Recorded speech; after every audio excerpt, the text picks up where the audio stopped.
আসসালামু আলাইকুম রহমতুল্লাহি আবরাকাতু।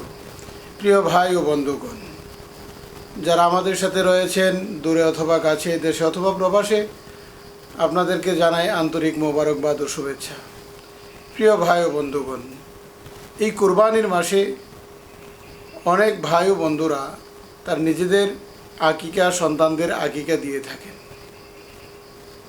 আকিকা কি?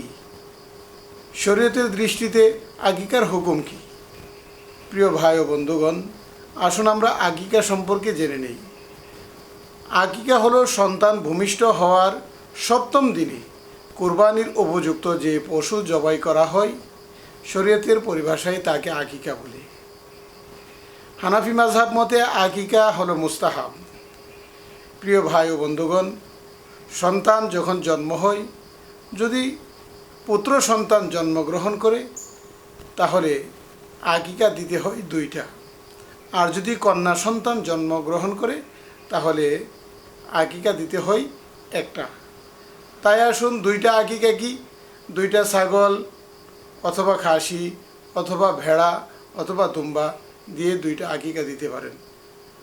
আর একটা আকিকা মেয়েদের বেলায় যে কোনো একটা ছাগল, ভেড়া, দুম্বা, খাসি এক পিস আপনি দিতে পারেন। এই হলো আকিকা। তবে আমাদের দেশে অনেক সময় দেখা যায় কুরবানির সাথে অনেকেরাই আকিকা দেয়। তো এক ভাই বলেছেন, কুরবানির পশুর সাথে তার সন্তানের আকিকা দিতে পারবে কি? হ্যাঁ, অবশ্যই। যদি আপনি কুরবানির পশু বাজার থেকে গরু, মহিষ ক্রয় করেন, তাহলে আপনার কুরবানির সাথে আপনি যখন কুরবানি দিলেন সেই হিসাবে আপনার সন্তানের আকিকাও এখানে দিতে পারেন।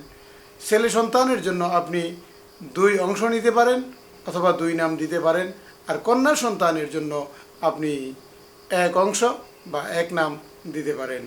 আল্লাহ পাক রব্বুল আলামিন আমাদেরকে বুঝে শুনে আকিকা এবং কুরবানি করার তৌফিক দান করুন।